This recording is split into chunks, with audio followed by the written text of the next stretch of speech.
மாணிக்க வாசகர் அருளிச் செய்த திருவெம்பாவை 20ஆம் நாள் பாசுரம்.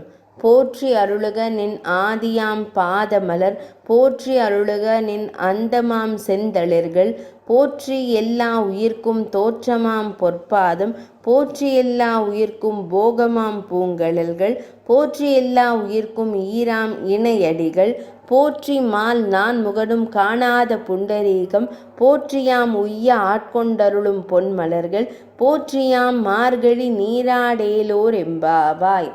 பொருள்: சிவபெருமானே, எல்லாவற்றுக்கும் முதலாவதான உன் பாத மலர்களை வணங்குகிறோம். எல்லாவற்றுக்கும் முடிவாயுள்ள உன் மென்மையான திருவடிகளை பணிகின்றோம். எல்லா உயிர்களையும் படைக்கின்ற உன் பொற்பாதங்களை சரணடைகின்றோம். எல்லா உயிர்களுக்கும் வாழும் காலத்தில் இன்பமான வாழ்வு தரும் மலரடிகளை பிரார்த்திக்கிறோம். உயிர்களை அழித்து இறுதி காலத்தை தருகின்ற இணையற்ற காலடிகளை போற்றுகின்றோம். திருமாலாலும் பிரம்மதேவராலும் காண முடியாத தாமரை பாதங்களை காண்பதில் பெருமிதம் அடைகின்றோம்.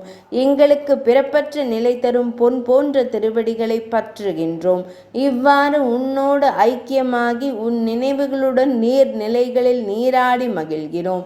விளக்கம்: திருவெம்பாவையின் கடைசி பாடல் இது. இறைவனை வணங்கினால் போதுமா?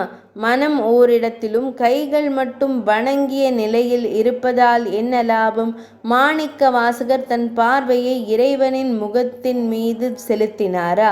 அவரது திருவடியை வைத்த கண் வாங்காமல் பார்க்கிறார்.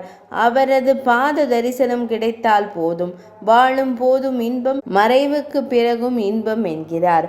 நாளை முதல் திருப்பள்ளி எழுச்சி பாடுவார் மாணிக்க வாசகர். 20ஆம் நாள் பாசுரம் நிறைவடைந்தது.